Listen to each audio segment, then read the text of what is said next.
من شرور أنفسنا ومن سيئات أعمالنا من يهده الله فلا مضل له ومن يضلل فلا هادي له وأشهد أن لا إله إلا الله وحده لا شريك له وأشهد أن محمدًا عبده ورسوله أرسله بالحق بشيرًا ونذيرًا وداعيًا إلى الله بإذنه وسراجًا منيرًا أما بعد فإن أحسن الحديث كتاب الله وخير الهدي هدي محمد صلى الله عليه وسلم وشر الأمور محدثاتها وكل محدثة بدعة وكل بدعة ضلالة وكل ضلالة في النار يا أيها الذين آمنوا اتقوا الله حق تقاته ولا تموتن إلا وأنتم مسلمون يا أيها الناس اتقوا ربكم الذي خلقكم من نفس واحدة وخلق منها زوجها وبث منهما رجالا كثيرا ونساء واتقوا الله الذي تساءلون به والأرحام إن الله كان عليكم رقيبا يا أيها الذين آمنوا اتقوا الله وقولوا قولا سديدا يصلح لكم أعمالكم ويغفر لكم ذنوبكم ومن يطع الله ورسوله فقد فاز فوزا عظيما اللهم علمنا ما ينفعنا وانفعنا بما علمتنا وزدنا علما اللهم إنا نعوذ بك من علم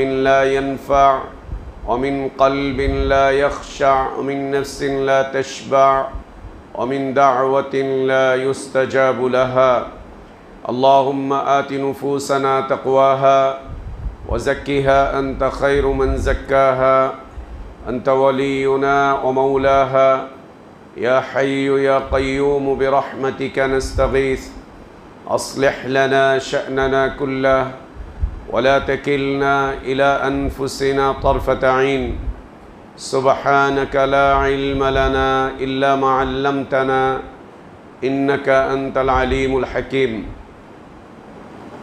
সমস্ত প্রশংসা যাবতীয় গুণগান একমাত্র কেবলমাত্র শুধুমাত্র আল্লাহ রব্বুল আলামিন আহকামুল হাকিমিন আরহামুর রাহিমিন ইলাহুল আলামিনের জন্য, যিনি আমাদেরকে মুসলিম করে সৃষ্টি করেছেন, যিনি আমাদের জন্য উত্তম হালাল রিজকের ব্যবস্থা করেছেন, যিনি আমাদেরকে বিশুদ্ধ হিদায়াতের পথে আহ্বান জানিয়েছেন, যিনি আমাদেরকে মৃত্যু দিবেন, যিনি আমাদেরকে পুনরায় কিয়ামতের দিন তাঁরই সামনে হিসাবের মুখোমুখি করবেন এবং বিশুদ্ধ ঈমান বিশুদ্ধ আমলের ভিত্তিতে যিনি আমাদেরকে নাজাত আর জাযা দান করবেন, সেই আল্লাহরই প্রশংসা, যিনি আমাদেরকে জুমার সালাত আদায়ের জন্য পৃথিবীর শ্রেষ্ঠতম পবিত্রতম স্থান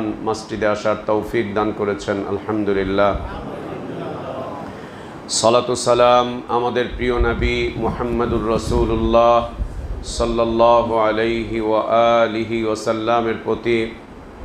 আল্লাহ সুবহানাহু ওয়া তাআলা যাকে আমাদের জন্য একক আদর্শ ব্যক্তিত্ব করে পাঠিয়েছেন, যার আদর্শের বাস্তবায়ন করা প্রত্যেক জাতি ধর্ম বর্ণ নির্বিশেষে সকল শ্রেণী পেশার মানুষের জন্য ফরজ করে দেয়া হয়েছে, যার আদর্শের বাস্তবায়নই প্রকৃত হিদায়াত, কল্যাণ, নাজাত আর সফলতার একমাত্র পথ। আল্লাহুম্মা সাল্লি আলা মুহাম্মদ ওয়া আলা আলি মুহাম্মদ কামা সাল্লাইতা আলা ইব্রাহিম ওয়া আলা আলি ইব্রাহিম ইন্নাকা হামিদুম মাজিদ। اللهم بارك على محمد وعلى آل محمد كما باركت على إبراهيم وعلى آل إبراهيم إنك حميد مجيد। الحمد لله। আল্লাহ তাবারক ওয়া তাআলার বিশেষ দয়ায়, তার বিশেষ অনুগ্রহে তার বিশেষ করুণায় আমরা আল্লাহর পক্ষ থেকে আসা সর্বশ্রেষ্ঠ সর্বশেষ তার পছন্দনীয় দিনটুকু জানতে বুঝতে মানতে চেষ্টা করছি। আল্লাহর কাছে আমাদের দোয়া, আল্লাহ আমাদের এদিনই জীবনকে কবুল করে নেন, আমাদের ভুলগুলো আল্লাহ সংশোধন করে দেন, আমাদের গুনাহগুলো, অন্যায়গুলো, অপরাধগুলোকে আল্লাহ মাফ করে দেন। আল্লাহ আমাদেরকে ঈমান আর ইসলামের প্রকৃত সৌন্দর্যের উপর বেঁচে থাকার তৌফিক দান করেন। ঈমান আর ইসলামের পূর্ণতার উপরেই আল্লাহ আমাদেরকে মৃত্যু দান করেন, আমিন। সম্মানিত মুসল্লিবৃন্দ, আজ জুমার সংক্ষিপ্ত খুতবার বিষয়বস্তু মাফাতিহুর রিজক, রিজক অথবা জীবিকার চাবিকাঠি সমূহ। আল্লাহ সুবহানাহু ওয়া তাআলা আমাদেরকে সৃষ্টি করেছেন। সৃষ্টি করার অনেক আগে, 50 বছর আগে, 1000 বছর আগে, আমাদেরকে সৃষ্টি করার 50,000 বছর পূর্বে আমাদের রিজককে আল্লাহ তাবারক ওয়া তাআলা নির্ধারণ করে দিয়েছেন। দ্বিতীয়ত, আমরা যখন মায়ের গর্ভে চলে এসেছি, আমাদের বয়স যখন মায়ের পেটে 4 মাস, তখন দ্বিতীয় দফা আল্লাহ সুবহানাহু ওয়া তাআলা এই গর্ভকালীন সময়ে মায়ের পেটে থাকা অবস্থাতেই আমাদের কপালের উপর আমাদের রিজকের মৌলিক কয়েকটি বিষয়কে লিপিবদ্ধ করে দিয়েছেন। মূল বিষয়বস্তু আল্লাহ তাবারক ওয়া তাআলা। তৃতীয়ত, আমরা যখন দুনিয়াতে আসলাম, মায়ের গর্ভ থেকে বের হচ্ছি, তখন আল্লাহ সুবহানাহু ওয়া তাআলা আমাদেরকে এই পৃথিবীর সবচাইতে দামি, সবচাইতে মূল্যবান, সবচাইতে সম্মানের, সবচাইতে মর্যাদার, সবচাইতে গুরুত্বপূর্ণ বিষয়টাকে আল্লাহ আমাদেরকে আমাদের জন্মকালীন সময়ে যখন আমরা মায়ের পেট থেকে বের হচ্ছি তখন আল্লাহ আমাদেরকে দান করেছেন। সেটা হচ্ছে ইসলাম। মানব জীবনে ইসলামের চাইতে, ঈমানের চাইতে, আল্লাহর দ্বীনের চাইতে দামি, মূল্যবান, সম্মানিত, মর্যাদাপূর্ণ, গুরুত্বপূর্ণ আর কোনো রিজক নেই। আপনি এক মুহূর্তের জন্য চিন্তা করেন, আল্লাহ আপনাকে গোটা দুনিয়া দিয়েছেন কিন্তু ইসলাম দেননি, আপনি ইসলাম পাননি। এক মুহূর্তের জন্য চিন্তা করে দেখেন আপনার হালাতটা কি। আপনাকে গোটা দুনিয়ার মালিক বানিয়ে দেওয়া হলো, ধরে নেন গোটা দুনিয়ার মালিক বানিয়ে দেওয়া হলো, যে গোটা দুনিয়া আপনি যেভাবে ইচ্ছা সেভাবে খরচ করবেন, নিবেন, খাবেন, ব্যবহার করবেন, যা ইচ্ছা তাই করবেন, স্বেচ্ছাচারী হয়ে যাবেন। কিন্তু একটা বিষয় থেকে আপনাকে বঞ্চিত রাখা হবে, সেটা হচ্ছে আপনি দ্বীন পাবেন না, ঈমান পাবেন না, ইসলাম পাবেন না। আমরা কোন দিকে আগাবো? অবশ্যই ইসলামের দিকে, অবশ্যই আল্লাহর দ্বীনের দিকে, অবশ্যই ঈমানের দিকে, অবশ্যই। কেন? আল্লাহ নবী সাল্লাল্লাহু আলাইহি ওয়া আলিহি ওয়াসাল্লাম বলছেন, মুসা আলাইহিস সালাতু ওয়াস সালাম একবার আল্লাহকে বললেন, রব্বি আল্লিমনি শাইআন আযকুরুকা ওয়া আদউকা বিহি। আমার রব, আপনি আমাকে এমন কিছু শিখিয়ে দেন যার মাধ্যম দিয়ে আমি আপনার জিকির করব, আপনাকে স্মরণ করব, আর আপনার কাছে দোয়া করব, প্রার্থনা করব। জিকির আর দোয়া দুটার মধ্যে পার্থক্য রয়েছে। জিকিরের মাধ্যম দিয়েই আল্লাহর কাছে দোয়া করতে হয়, জিকিরগুলোর মাধ্যম দিয়েই আল্লাহর কাছে দোয়া করতে হয়। তো তিনি বলছেন, আমার রব, আপনি আমাকে এমন কিছু শিখিয়ে দেন যার মাধ্যম দিয়ে আমি আপনার জিকির করব, আপনাকে স্মরণ করব, আর আপনার কাছে দোয়া করব, প্রার্থনা করব। আল্লাহ তাবারক ওয়া তাআলা মুসা আলাইহিস সালাতু ওয়াস সালামকে দ্বীনের, ঈমানের, ইসলামের মূল বক্তব্য, মূল কালিমা, মূল থট আল্লাহ তাবারক ওয়া তাআলা মুসা আলাইহিস সালাতু ওয়াস সালামকে বললেন, কুল ইয়া মুসা লা ইলাহা ইল্লাল্লাহ। ইসলামের মূল কালিমা, ঈমানের মূল বক্তব্য, ঈমান ইসলামের মূল কথা, মূল শিকড়, তাকে বললেন যে তুমি লা ইলাহা ইল্লাল্লাহ বলো। মুসা আলাইহিস সালাতু ওয়াস সালাম আল্লাহ তাবারক ওয়া তাআলার কাছে কৌতূহলবশত জিজ্ঞেস করলেন, বললেন, কুল্লু ইবাদিকা ইয়াকুলুনা হাদা, আয় আল্লাহ, আপনার সব বান্দাই তো লা ইলাহা ইল্লাল্লাহ বলে, কে বলে না? এই নির্বাচন আসতেছে, শুনবেন, এই যে আসতেছে শুনবেন, হিন্দুও বলবে, খ্রিস্টানও বলবে। আর হিন্দু খ্রিস্টান বললে সমস্যা কি? আমরা যদি পূজার উদ্বোধন করতে পারি, পূজাতে যেতে পারি, পূজার শুভেচ্ছা দিতে পারি, পূজার প্রসাদ যদি আমরা খেতে পারি, পূজারীদেরকে যদি আমরা সব সুযোগ সুবিধা দিয়ে আমরা ওইখানে মূর্তির পাহারা দিতে পারি, সব করতে পারি, তো লা ইলাহা ইল্লাল্লাহ বললে সমস্যা কোথায়? সমস্যাটা কোথায়? সুবহানাল্লাহ। এই উম্মত এত নিচে নামবে, এত অধপতন হবে এই উম্মতের, এটা কল্পনারও বাইরে। এখনো কোরআন বিদ্যমান, এখনো নবী সাল্লাল্লাহু আলাইহি ওয়াসাল্লামের শুদ্ধ সুন্নাহ আমাদের মাঝে বিদ্যমান, এরপরেও এই উম্মত এত নিচে নামবে, এত অধপতন হবে শুধু ক্ষমতার একটু ছিটা ফোটার জন্য। সুবহানাল্লাহ। কি করবে তুমি এই ক্ষমতা দিয়ে? কি করবে এই ক্ষমতা দিয়ে? কি করবে এই চেয়ার দিয়ে? তোমরা যারা এই আচরণ করছো, তোমরা সংসদে গিয়ে ইসলামের কি করবে? কি করবে? মুসা আলাইহিস সালাতু ওয়াস সালামকে আল্লাহ বললেন, তিনি আল্লাহকে বললেন, আয় আল্লাহ, আপনার সব বান্দাই তো এই কথা বলে। আল্লাহ বলছেন মুসা আলাইহিস সালাতু ওয়াস সালামকে, এই মুসা,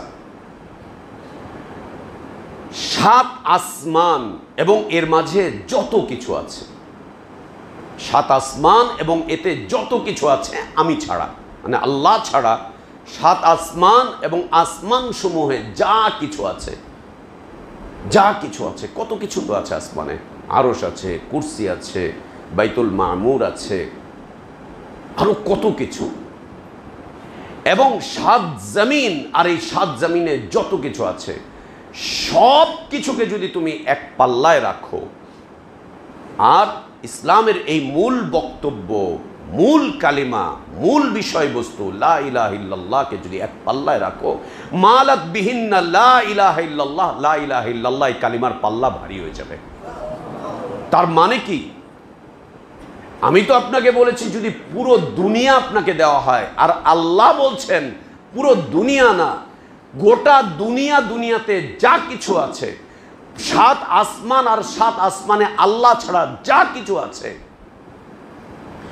সব কিছুর বিনিময়ে একটা লা ইলাহা ইল্লাল্লাহর বিনিময় করা যাবে না। বুঝতে কি পারছেন আল্লাহ আমাদেরকে কি দিয়েছেন? আলহামদুলিল্লাহ। আল্লাহর এই নিয়ামত কি বুঝতে পেরেছেন যে আল্লাহ কি দিয়েছেন আমাদেরকে? বুঝতে কি পারছেন কি দিয়েছে আল্লাহ আমাদেরকে? অথচ একে আমরা বিক্রি করে দেওয়ার জন্য প্রস্তুতি নিচ্ছি, একে আমরা অন্যকে হাদিয়া দিয়ে দিচ্ছি, একে আমরা অন্যকে দিয়ে দিচ্ছি, এটা তোমরা নিয়ে যাও, আমরা খুব কষ্টে আছি এটার কারণে। এই লা ইলাহা ইল্লাল্লাহ বলার কারণে আমরা সমাজের সব জায়গায় যেতে পারি না, সব জায়গায় খাপ খাওয়াতে পারি না নিজেদেরকে, সব খেতে পারি না, সব নিতে পারি না, সব ধরতে পারি না, সবার সাথে চলতে পারি না, যা ইচ্ছা তাই করতে পারি না। অতএব একে আমরা হাদিয়া দিয়ে দিব, যাও তোমরা হাদিয়া নিয়ে নাও। দিয়ে দিচ্ছি আমরা খ্রিস্টানদেরকে, দিয়ে দিচ্ছি আমরা হিন্দুদেরকে, দিয়ে দিচ্ছি আমরা অন্যান্য ধর্মাবলম্বীদেরকে, দিয়ে ওদের থেকে আমরা ওদেরটা নিচ্ছি। ইন্না লিল্লাহি ওয়া ইন্না ইলাইহি রাজিউন, ইন্না লিল্লাহি ওয়া ইন্না ইলাইহি রাজিউন। কেন হচ্ছে? কি কারণে হচ্ছে?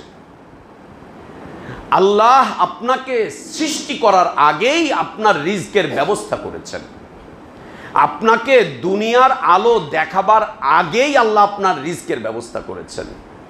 দুনিয়ার আলো যখন আমি আপনি দেখছি, ঠিক সেই মুহূর্তে আল্লাহ তাবারক ওয়া তাআলা শ্রেষ্ঠ রিজক, শ্রেষ্ঠ প্রাপ্তি ইসলাম আল্লাহ আমাদেরকে জন্মগতভাবে দিয়ে দিচ্ছেন। আর পেরেশানি কেন? আর মানসিকভাবে পেরেশান কেন? মানসিক ভারসাম্যহীনতা কেন? আর কেন?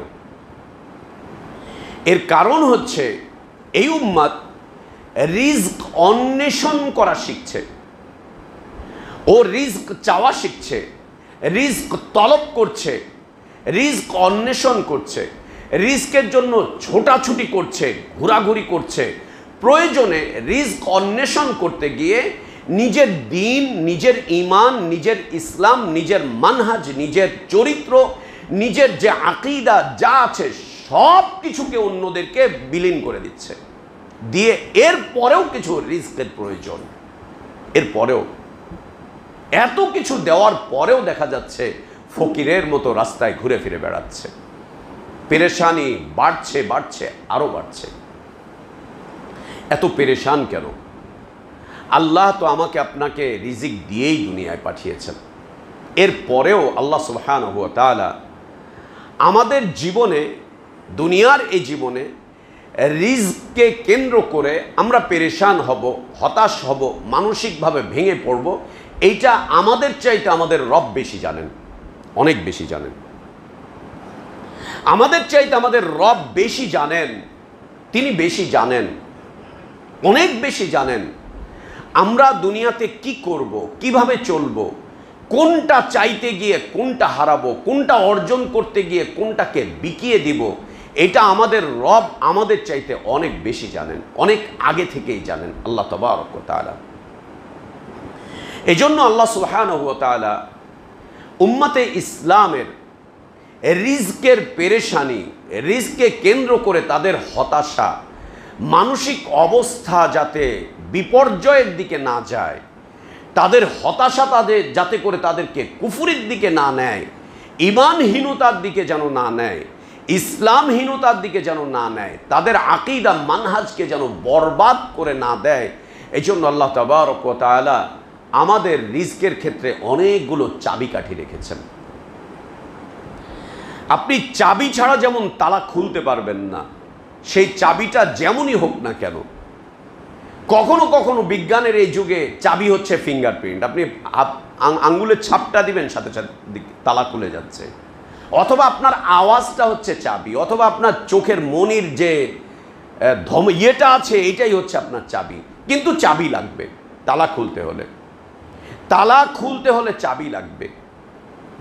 রিজকের তালা আল্লাহ তাবারক ওয়া তাআলা বন্ধ করেননি, বরং আল্লাহ সুবহানাহু ওয়া তাআলা রিজককে, আমাদের রিজিকগুলো বারাকাতপূর্ণ করার জন্য, মুবারক করার জন্য, বারাকাতপূর্ণ করার জন্য, খায়রিয়াতপূর্ণ করার জন্য, মাধুর্যতাপূর্ণ করার জন্য, ইজ্জতপূর্ণ করার জন্য আল্লাহ সুবহানাহু ওয়া তাআলা অনেকগুলো চাবিকাঠি দিয়েছেন।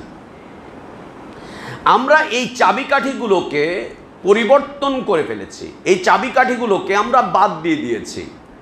রিজকের এই চাবিকাঠিগুলোকে আমরা সংগ্রহ না করে আমরা চলে যাচ্ছি আমাদের রিজক অন্বেষণ করার জন্য যেখানে ইচ্ছা সেখানে, যেখানে ইচ্ছা সেখানে। প্রয়োজনে দিন বিক্রি, প্রয়োজনে ঈমান বিক্রি, প্রয়োজনে ইসলাম বিক্রি, প্রয়োজনে আকীদা বিক্রি, প্রয়োজনে মানহাজ বিক্রি, প্রয়োজনে কাফের মুশরিকদের পদলেহন করা, পদচুম্বন করা, প্রয়োজনে মূর্তির পাহারা দেওয়া, প্রয়োজনে মূর্তি তৈরি করা, প্রয়োজনে আরো কিছু, আরো কিছু, আরো কিছু। প্রয়োজনে রিজক অন্বেষণ করতে গিয়ে কাফের মুশরিক নিজেদের ইসলামী এলাকা, দিনী এলাকা, দিনী পরিবেশকে ছেড়ে দিয়ে প্রয়োজনে কাফের মুশরিকদের কাছে চলে যাচ্ছি, ওদের কাছে গিয়ে ওদের দুশ্চরিত্রের শিক্ষকদের থেকে আমরা শিক্ষা অর্জন করছি, ওদের সার্টিফিকেট নিচ্ছি, নিয়ে ওইটা দিয়ে আমরা চাকরি বাকরি করে কিছু অন্বেষণ করার চেষ্টা করছি, কিছু অন্বেষণ করার চেষ্টা করছি। যত যাই কিছু হোক, যতই দুর্বলতা থাকুক, আমাদের সন্তানরা আমাদের কাছে যত নিরাপদ, এর চাইতে বেশি নিরাপদ কি কাফের দেশগুলোতে গিয়ে থাকবে? কখনোই না। আমাদের সামনে রেখে আমরা আমাদের সন্তানদেরকে গণ্ডির মধ্যে, দিনী পরিবেশের মধ্যে, দিনী একটা গণ্ডির মধ্যে রাখতে পারছি না, আর ওকে 18-20 বছর 22 বছরে ওকে আমরা পাঠিয়ে দিচ্ছি কাফের দেশে, যা লেখাপড়া করে ডিগ্রি নিয়ে আয়। ওইখানে গিয়ে ও নাস্তিক হচ্ছে, ওইখানে গিয়ে ও মুরতাদ হচ্ছে, ওইখানে গিয়ে ও খ্রিস্টান হচ্ছে, ওইখানে গিয়ে ও আরও কিছু হচ্ছে, আরও কিছু হচ্ছে, আরও কিছু হচ্ছে। আর আমরা ওদের সার্টিফিকেটের উপরে নাজ করছি, নিয়াজ করছি, অহংকার করছি। আমার ছেলে অস্ট্রেলিয়ায়, আমার ছেলে জার্মানিতে স্কলারশিপ নিচ্ছে, এই করছে সেই করছে। সাহাবীরা এগুলোকে থুতু মারতেন, সাহাবীরা এগুলোকে থুতু মারতেন। কাফেরদের দেওয়া স্কলারশিপ, কাফেরদের দেওয়া বিভিন্ন সার্টিফিকেটকে সাহাবীরা থুতু মেরেছিলেন। থুতু মারার কারণে আল্লাহ দুনিয়া তাদের পায়ের নিচে এনে দিয়েছিলেন। আর আমরা ওগুলোকে আলিঙ্গন করার কারণে আল্লাহ আমাদেরকে দুনিয়ার পায়ের নিচে এনে দিয়েছেন, দুনিয়ার ময়লা আবর্জনা নোংরামির পায়ের নিচে এনে দিয়েছেন আমাদেরকে। লা ইলাহা ইল্লাল্লাহ। সম্মানিত মুসল্লিবৃন্দ, আল্লাহ সুবহানাহু ওয়া তাআলা মোটামুটিভাবে 10টি চাবি রেখেছেন আপনাকে রিস্কের ব্যাপারে নিশ্চিত রাখার জন্য। আপনি রিস্কের ব্যাপারে যদি নিশ্চিত থাকতে চান যে রিস্ক আল্লাহ তাবারক ওয়া তাআলা দিয়েই রেখেছেন, আর যা দিয়েছেন তা আমি অবশ্যই পাবো, কেউ আমার থেকে ছিনিয়ে নিতে পারবে না, কেউ না। আর যা আল্লাহ রেখেছেন তা আমার ঘর পর্যন্ত চলে আসবে, আল্লাহ পৌঁছে দিবেন, পৌঁছে দেওয়ার ব্যবস্থা করবেন। প্রয়োজন হচ্ছে আমাদের চেষ্টা আর প্রচেষ্টা। রিস্কের যে চাবিকাঠিগুলো আল্লাহ আমাদের জন্য দিয়েছেন, আমরা তা স্বেচ্ছায় সজ্ঞানে নিজেদের থেকে ছেড়ে দিয়েছি, বের করে দিয়েছি। যাও, চলে যাও, তোমাকে দরকার নেই। আমার শিক্ষক আমাকে যা শেখাবেন আমি তাই, আমার সমাজ আমাকে যা বলবে, যেইভাবে বলবে সেভাবে, যা ইচ্ছা তাই আমাদেরকে করতে হবে না। রিস্কের জীবন জীবিকার প্রথম চাবিকাঠি মন মানসিকতার পরিশুদ্ধতা, মন মানসিকতার পবিত্রতা।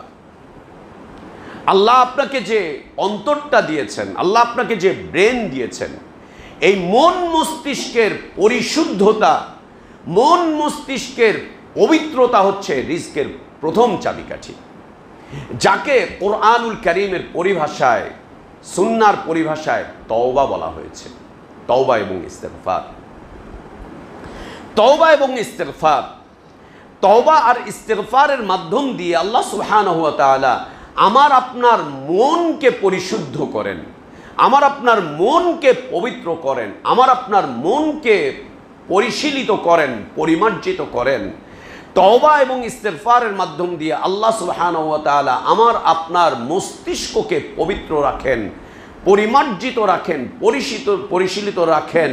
আল্লাহ পরিশুদ্ধ রাখেন মন এবং মস্তিষ্ককে তওবার মাধ্যম দিয়ে। যখনই আমি আপনি আল্লাহ তাবারক ওয়া তাআলার কাছে তওবা করব, ইস্তেগফার করব, তওবা ইস্তেগফারের মাধ্যম দিয়ে একদিকে যেমন মন মস্তিষ্কের পবিত্রতা অর্জন করতে পারবো, মানসিক অবস্থা যেমন পরিশুদ্ধ হবে, অন্যদিকে আল্লাহ তাবারক ওয়া তাআলার ওয়াদা হচ্ছে আল্লাহ তাবারক ওয়া তাআলা চতুর্দিক থেকে রিজিক দিয়ে ভরিয়ে দিবেন। আল্লাহ তাবারক ওয়া তাআলা চতুর্দিক দিয়ে। এ আমার কথা না, এ আল্লাহর কথা। পৃথিবীর প্রথম নবী, পৃথিবীর প্রথম রসুল নূহ আলাইহিস সালাতু ওয়াস সালাম, তিনি প্রথম রসুল নূহ আলাইহিস সালাতু ওয়াস সালাম। তিনি যখন আসলেন, এসে দেখলেন যে গোটা দুনিয়া মূর্তি পূজা দিয়ে ভরে গিয়েছে, গোটা দুনিয়া মূর্তি পূজা দিয়ে ভরে গিয়েছে। সবাই মূর্তির পূজা করছে, সবাই। কেউ মাটির তৈরি মূর্তি, কেউ পাথরের তৈরি মূর্তি, অথবা কেউ মানুষের মূর্তি, অথবা অন্য কারো মূর্তি। আর তার মধ্যে 5টা বড় বড় মূর্তি ছিল, বড় বড় মূর্তি। এখন যেমন দুর্গা, সরস্বতী, কালী, আরও কিছু, যেগুলোর প্রশংসা এখন মুসলিমরা করছে। লা ইলাহা ইল্লাল্লাহ।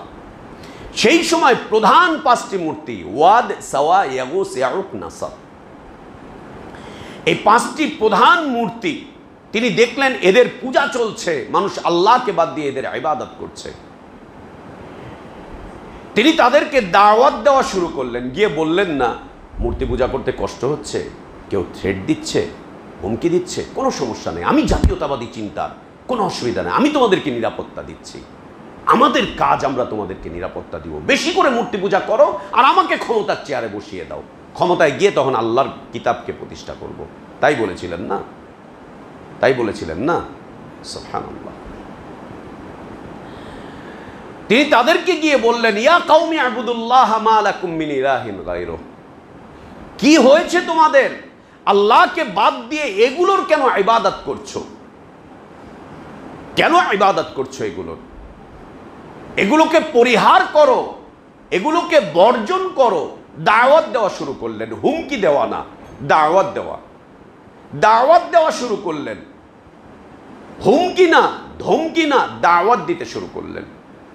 যেই দাওয়াত দেওয়া তিনি শুরু করলেন, কওমের যে সমস্ত সর্দাররা ছিল, এরা নিজেদের কওমকে বাঁচাবার জন্য কওমের কাছে গিয়ে বক্তব্য শুরু করলো।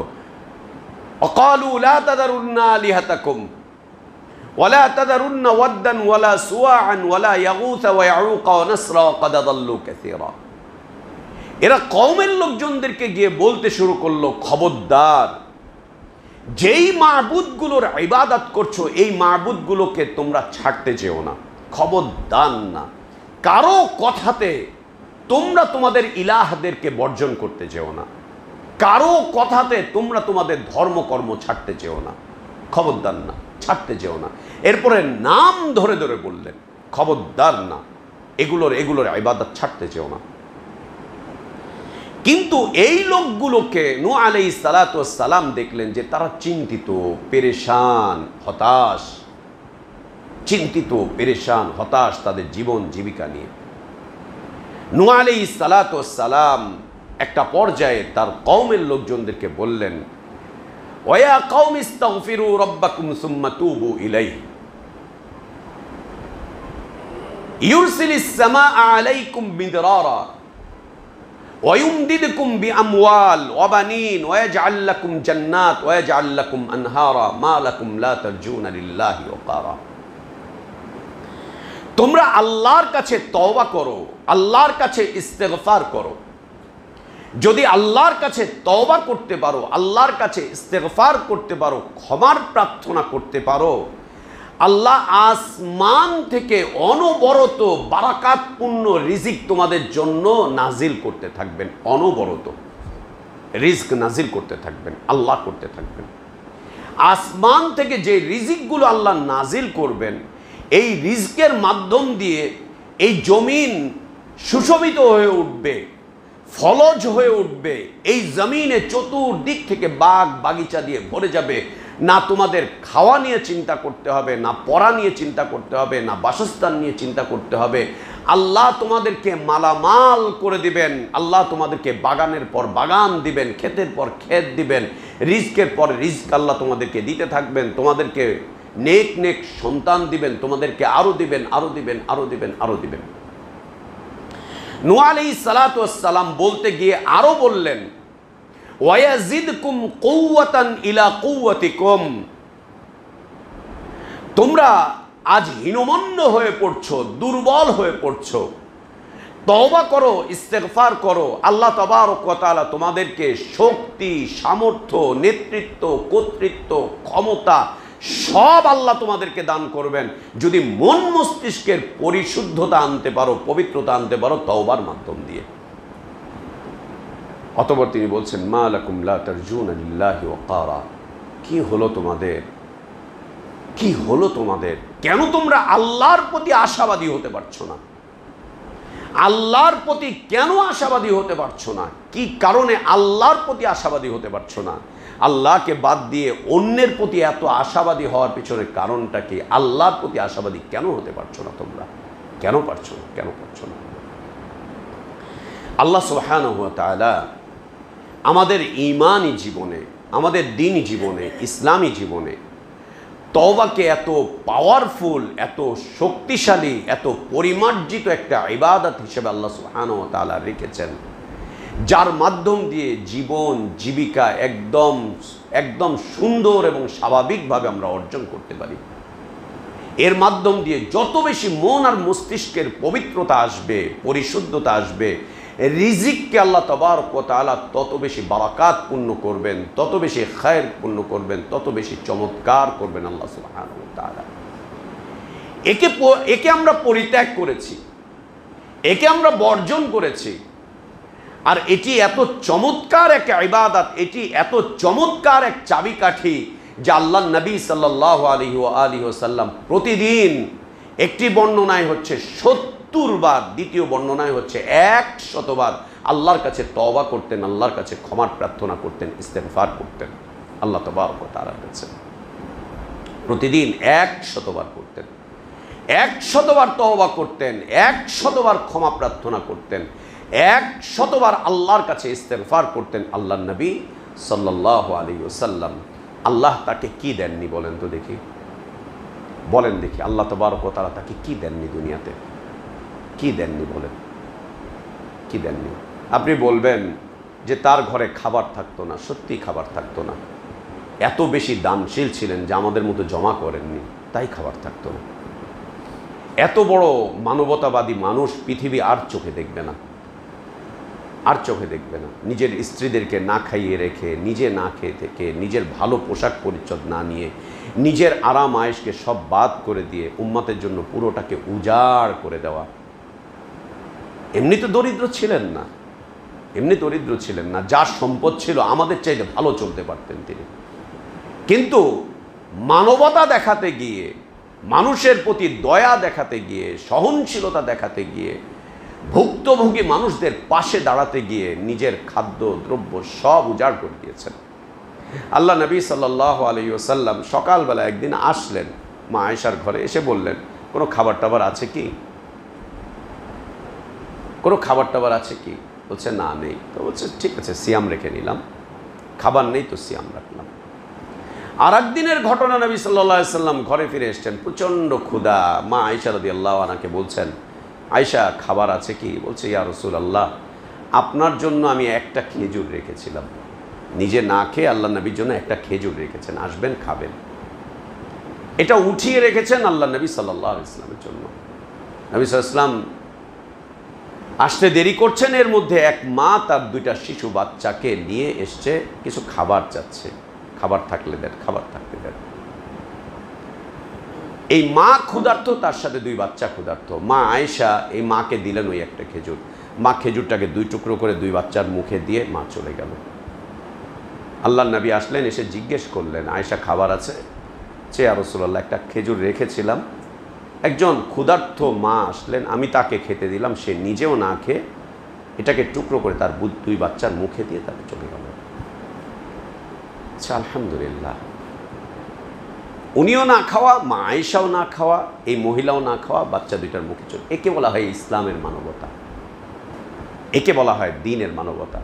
আর আল্লাহ বলছেন, ওয়াম্মা সাইলা ফালা তানহার, যখন কোনো সাইল তোমার কাছে কিছু চাইতে আসে, তাকে তুমি বকা দিও না, ধমক দিও না, দূর দূর করে তাকে তাড়িয়ে দিও না, দূর দূর করে তাড়িয়ে দিও না। তওবা এবং ইস্তেগফার আমার আপনার জীবন জীবিকার, আমার আপনার উপজীব্য বিষয়বস্তুর চাবিকাঠি। আল্লাহ একে চাবিকাঠি হিসাবে চাবিকাঠি রেখেছেন, চাবিকাঠি রেখেছেন। এটা ওই মুমিনদের জন্য চাবিকাঠি হবে যার আল্লাহর প্রতি, আল্লাহর এই আয়াতের প্রতি, আল্লাহর এই বক্তব্যের প্রতি যার আস্থা আছে, নির্ভরতা আছে, তার জন্য এটা জীবন জীবিকার চাবিকাঠি, অন্যথায় না। জীবিকার চাবিকাঠির দ্বিতীয় বিষয়বস্তু তাকওয়া অবলম্বন করা, আল্লাহ ভীরুতা অবলম্বন করা। আল্লাহ ভীরুতাটা কি? আল্লাহ যতটুকু আপনার জন্য বৈধ করেছেন ততটুকুর উপরেই আপনি নির্ভর করে জীবন যাপন করবেন, যা অবৈধ করেছেন তা থেকে আপনি নিজেকে দূরে সরিয়ে রাখবেন। তাকওয়ার অর্থ কি? আল্লাহর আইন কানুন বিধান দিয়ে নিজের জীবনকে সাজানো, আল্লাহর নিষিদ্ধ বিষয়বস্তুগুলোকে পরিহার করে চলা। তাকওয়ার তৃতীয় অর্থ কি? আল্লাহ যতটুকু আপনার জন্য নির্ধারণ করেছেন অতটুকুর উপরে আপনি শুকরিয়া আদায় করে জীবনটুকু চালাতে থাকবেন, অতটুকুর উপরে জীবনটাকে নির্ভর করে চালিয়ে যাবেন। একে বলা হয় তাকওয়া।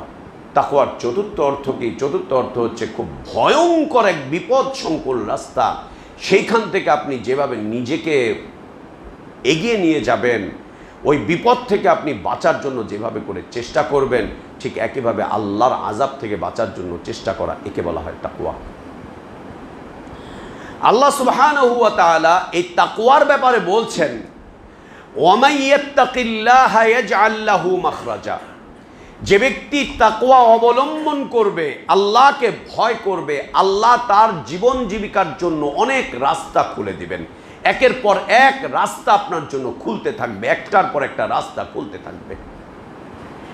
এত রাস্তা আল্লাহ খুলে দিবেন, এত রাস্তা আল্লাহ খুলে দিবেন। আল্লাহ বলছেন ওয়ায়ারযুকুহু, তাকওয়া অবলম্বন করার কারণে আল্লাহ তাকে রিজিক দিবেন। পরিমাণ কেমন হবে? আল্লাহ বলছেন লা ইয়াহতাসিব, কোনো মেশিন দিয়ে, ক্যালকুলেটর দিয়ে আপনি আল্লাহর রিজিক গুণে শেষ করতে পারবেন না।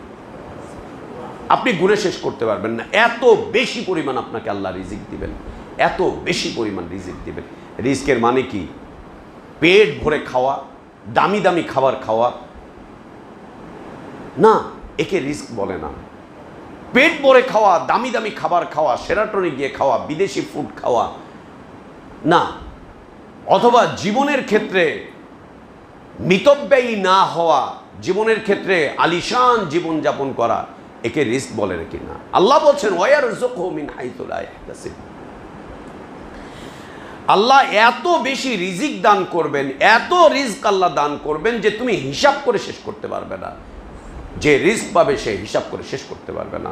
আল্লাহ সুবহানাহু ওয়া তাআলা আরো বলছেন ওয়ালাউ আন্না আহলাল কুরা আমানু, যদি জনপদবাসী পরিশুদ্ধ ঈমান আনয়ন করে, ওয়াত্তাকাউ, ঈমান আনার পরে আল্লাহকে ভয় করে জীবন যাপন করে, আল্লাহ বলছেন লাফাতাহনা আলাইহিম বারাকাতিম মিনাস সামাই ওয়াল আরদ, আমি আল্লাহ আসমান এবং জমিনের বারাকাতের সবগুলো দরজাকে খুলে দিব, একটা দরজাও বন্ধ থাকবে না, সব দরজাকে আল্লাহ খুলে দিবেন। আল্লাহর ওয়াদা,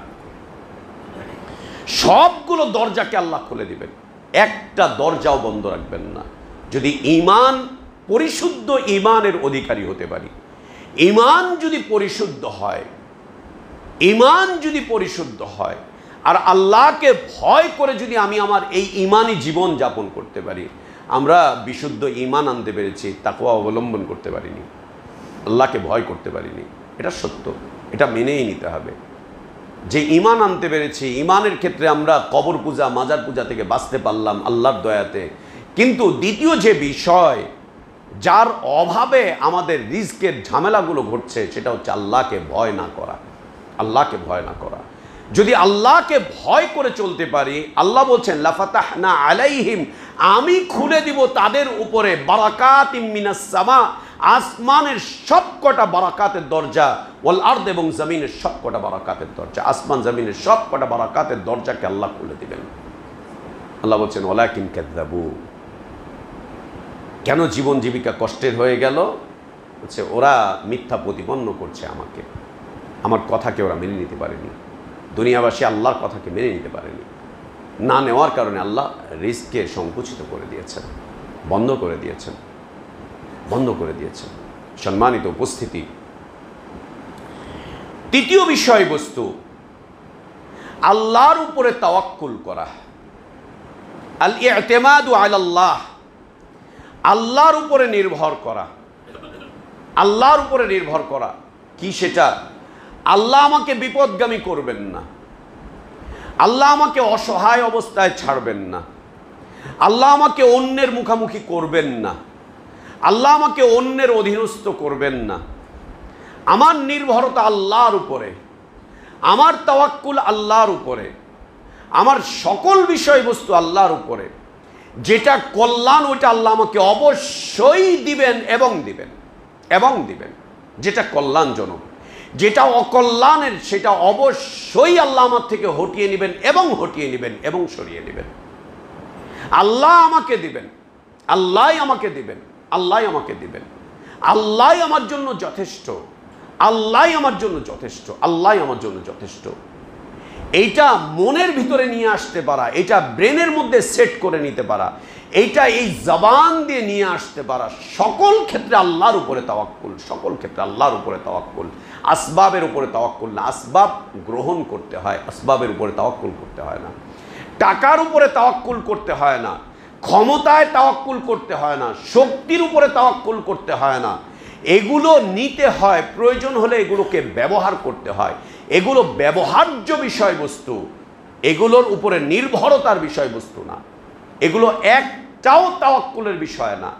টাকা আমার তাওয়াক্কুলের বিষয় না, ক্ষমতা আমার তাওয়াক্কুলের বিষয় না, কর্তৃত্ব আমাদের তাওয়াক্কুলের বিষয় না, ওইটা আমাদের তাওয়াক্কুলের বিষয় না। আজীব হয়ে যাবেন, নাম বলছি না, আমাদের এই ঢাকা জেলার মধ্যেই আমাদের একটা মসজিদ হলো কয়েক বছর আগে। এই মসজিদে নির্মাণ করতে গিয়ে এই মসজিদের লোকজনগুলো ধর্মনিরপেক্ষ মতবাদী লোকজনদেরকে মসজিদের চেয়ার দিয়ে দিল, আসা যাওয়া করতে দিল, কখনো কখনো মসজিদের মিম্বারে আসতে দিল, এই করতে দিল, সেই করতে দিল, অনেক কিছু ঘটল। গত সরকারের আমলে আমাদের অবস্থা খুব নাজুক অবস্থায় ছিল। যতটুকু না সরকার আমাদের উপরে চাপিয়েছে তার চাইতে বেশি আমরা ভড়কে গিয়েছিলাম, তার চাইতে বেশি আমরা ভয় পেয়ে গিয়েছিলাম। অনর্থক নিজেদের ইমানকে বিক্রি করার রাস্তায় চলে গিয়েছিলাম, অনর্থক। একটা ধর্মনিরপেক্ষ নেতাকে আমাদের আলেমরা দাওয়াত দেয় নাই যে আপনারা ওই ধর্মনিরপেক্ষতা ছেড়ে বিশুদ্ধ ইসলামের দিকে আসেন। একটাকেও দাওয়াত দেয় নাই আমাদের আলেমরা একটাকেও দাওয়াত দেয় নাই। প্রধান অতিথি বানিয়েছে, সভাপতি বানিয়েছে, বিশেষ অতিথি বানিয়েছে, এই বানিয়েছে, সেই বানিয়েছে, ডোনার বানিয়েছে। এদেরকে বলেনি যে আপনার ইমান পরিশুদ্ধ করেন। আমাদের ওলামারা বলেনি যে ইমান পরিশুদ্ধ করেন। ওদের থেকে টাকা নিয়েছে, ওদেরকে ইমানের দাওয়াত দেয়নি। ওদেরকে পদ দিয়েছে, ওদেরকে ইমানের দাওয়াত দেয়নি। ওদেরকে উপদেষ্টা বানিয়েছে, ওদেরকে ইমানের দাওয়াত দেয়নি। ওদেরকে বলেনি শহীদ মিনারে যেন না, ওদেরকে বলেনি আপনারা এইভাবে করে পদলেহন করেন না, ওদেরকে বলেনি আপনারা এই স্লোগান দিয়েন না, ওদেরকে এগুলো একটাকেও বলেনি। খালি টাকা নিয়ে এসেছে, ওদের থেকে এসে করেছে। ছি, নিকৃষ্টতা, নিকৃষ্টতা এটা। সেখানকার মুসল্লিদের তাওয়াক্কুলের কথা শোনেন। বলছে যেভাবে হানাফিরা আমাদের বিরুদ্ধে উঠে পড়ে লেগেছিল, যেভাবে ওরা আমাদেরকে এই করছিল সেই করছিল, উনি যদি আমাদের এখানে না আসতো আমরা এই মসজিদ করতে পারতাম না। একটা কথাও বলেনি যে আল্লাহ যদি না দিতেন, আল্লাহ যদি সেভ না করতেন। বলছে উনি যদি না থাকতো আমাদের অস্তিত্বই থাকতো না, উনি যদি না থাকতো আমাদের এই মসজিদ আমরা করতেই পারতাম না, উনি যদি না থাকতো এই মসজিদকে আপনারা এইভাবে পেতেন না। ওনার মাধ্যম দিয়ে আমরা এই অবস্থায় এসেছি, উনি না থাকলে পরে এই হতো না। এটা এখনো চর্চা চলছে, এখনো চর্চা চলছে। ইন্না লিল্লাহি ওয়া ইন্না ইলাইহি রাজিউন। আমাদের মসজিদের মুসল্লিদের এই ধরনের কথাবার্তা শোভা পায় না, এই মানের কথাবার্তা আমাদের মুসল্লিদের শোভা পায় না। ইন্না লিল্লাহ, একে তাওয়াক্কুল বলে না, একে তাওয়াক্কুল বলে না, একে তাওয়াক্কুল বলে না। আমার দ্বীনি জীবনের হেফাজতকারী আল্লাহ, আমার রিজকের হেফাজতকারী আল্লাহ, আমার ইমানের হেফাজতকারী আল্লাহ, আমাদের মসজিদগুলোর হেফাজতকারী আল্লাহ। বাইতুল্লাহকে কে হেফাজত করছেন? আল্লাহই তো করছেন। প্রয়োজনে আবাবিলকে কে পাঠিয়েছিলেন? আল্লাহই তো পাঠিয়েছিলেন, আল্লাহই তো পাঠিয়েছিলেন। আল্লাহ রাসূল সাল্লাল্লাহু আলাইহি ওয়াসাল্লামের দাদা কি বলে দিলেন? আমার উট গরু ছাগল আমাকে ফেরত দাও। বলছে তুমি এমন একজন নেতা, তুমি বাইতুল্লাহ নিয়ে কথা বলবে, বলছে আমারটা আমাকে ফেরত দাও, ওইটা আল্লাহর, আল্লাহ হেফাজত করবেন। একজন মুশরিকের মুখের কথা শুনেন যে বাইতুল্লাহ আল্লাহর, আল্লাহ ওকে সেভ করবেন, ওটা আল্লাহর বিষয়, আল্লাহ করবেন। আর আমরা বলছি উনি না থাকলে হতো না, উনি না থাকলে হতো না, উনি না থাকলে হতো না। লা ইলাহা ইল্লাল্লাহ। একে তাওয়াক্কুল বলে না, একে তাওয়াক্কুল বলে না। আল্লাহ নবী সাল্লাল্লাহু আলাইহি ওয়া আলিহি ওয়াসাল্লাম বলছেন, এই উম্মত যদি আল্লাহর উপরে পরিপূর্ণভাবে তাওয়াক্কুল করে, আল্লাহ তাকে সেভাবেই রিজিক দিবেন যেভাবে পাখিগুলোকে আল্লাহ রিজিক দিয়ে যাচ্ছেন। দেখেন পাখিগুলো উড়ে উড়ে বেড়াচ্ছে বনে জঙ্গলে, এখানে সেখানে। ওর খাওয়া নিয়ে চিন্তা নেই, ওর পড়া নিয়ে চিন্তা নেই, ওর বসবাসের জায়গা নিয়ে চিন্তা নেই, ওর বাচ্চা প্রসব করবে ওটা নিয়ে চিন্তা নেই, ওর ডিম কী হবে এটা নিয়ে চিন্তা নেই, ওকে কোনো হসপিটালে যাওয়া লাগছে না, সিজার করা লাগছে না, ওকে কোনো মেডিসিন নেওয়া লাগছে না। আল্লাহ তাবারক ওয়া তাআলা ওকে স্বাধীন করে দিয়েছেন পুরো দুনিয়াতে যেভাবে মনে চায় তুমি এভাবে করে আল্লাহর দেওয়া রিজিককে গ্রহণ করতে থাকো। এমন রিজিক আল্লাহ তাবারক ওয়া তাআলা কাকে দেন? আল্লাহর রাস্তায় শাহাদাত প্রাপ্ত ব্যক্তিকে আল্লাহ সুবহানাহু ওয়া তাআলা জান্নাতে দিয়ে দেন। তুমি যেখান থেকে মনে চায় জান্নাতে বিচরণ করো, আর যেখান থেকে মনে চায়, যা মনে চায় তুমি এখান থেকে তা খাও, তা গ্রহণ করো। নবী সাল্লাল্লাহু আলাইহি ওয়াসাল্লাম বলছেন, যদি এই উম্মত আল্লাহর উপরে তাওয়াক্কুল করে, পরিপূর্ণভাবে তাওয়াক্কুল, আল্লাহ তাকে এমনভাবে রিজিক দিবেন যেভাবে আল্লাহ তাবারক ওয়া তাআলা পাখিগুলোকে রিজিক দিয়ে থাকেন, পাখিগুলোকে যেভাবে রিজিক দিয়ে থাকেন। আল্লাহর উপরে তাওয়াক্কুল, আল্লাহর উপরে তাওয়াক্কুল। আল্লাহ আমাদেরকে তাওয়াক্কুল করে চলার তৌফিক দান করেন, আমিন।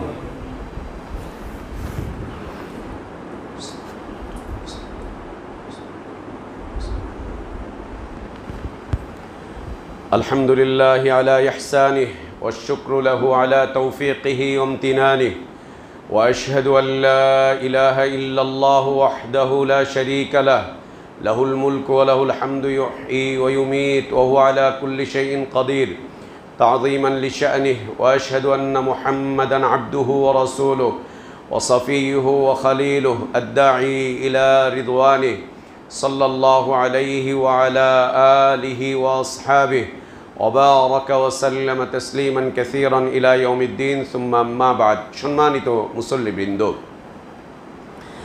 আমরা বলেছিলাম আল্লাহ তাবারক ওয়া তাআলা মোটামুটিভাবে 10টি চাবিকাঠি রেখেছেন। তার মধ্যে আমরা 3টি বিষয় আমাদের আলোচনায় নিয়ে আসতে পেরেছি।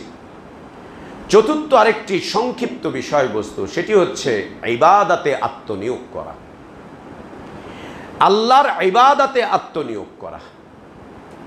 আর আল্লাহর ইবাদতে আত্মনিয়োগ করার অর্থ আপনি কাজ করতে যাবেন না, শুধু মসজিদে বসে থাকবেন, এটা না। একজন মুসলিম যে রিক্সা চালায় ইসলামের সাথে, ওর রিক্সা চালানোটাও ইবাদত। যে বাদাম বিক্রি করে তার বাদাম বিক্রিটাও ইবাদত। যে হালাল পরিবেশে চাকরি করছে তার চাকরিটাও আল্লাহর ইবাদত। একজন মুসলিম চিকিৎসক যে চিকিৎসা দিচ্ছে, এটাকে সে পেশা হিসাবে নিয়েছে, যদি সে সৎ আর সততার উপরে থাকে তার এটাও ইবাদত। ইবাদতে আত্মনিয়োগ করা, ইবাদত মানে কি? ইবাদত মানে হচ্ছে আল্লাহর দাসত্ব, আল্লাহর আনুগত্যের মধ্যে আত্মনিয়োগ করা, আল্লাহর দাসত্বে আত্মনিয়োগ করা। আপনি নিজেকে, আমি নিজেকে, আমার মাঝে এই পরিচয় বিদ্যমান রাখবো সর্ব অবস্থায়, আমি আল্লাহর দাস, আমি আল্লাহর বান্দা, আমি আল্লাহর দাস, আমি আল্লাহর বান্দা।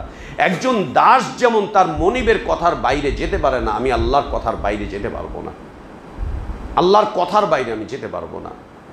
আল্লাহর দাসত্বে, আল্লাহর আনুগত্যে, আল্লাহর ইবাদতে আত্মনিয়োগ করা। যে যত বেশি আল্লাহর ইবাদতে, আল্লাহর দাসত্বে আত্মনিয়োগ করবেন, আল্লাহ সুবহানাহু ওয়া তাআলা তার রিজকে তত বেশি বারাকাত দান করবেন।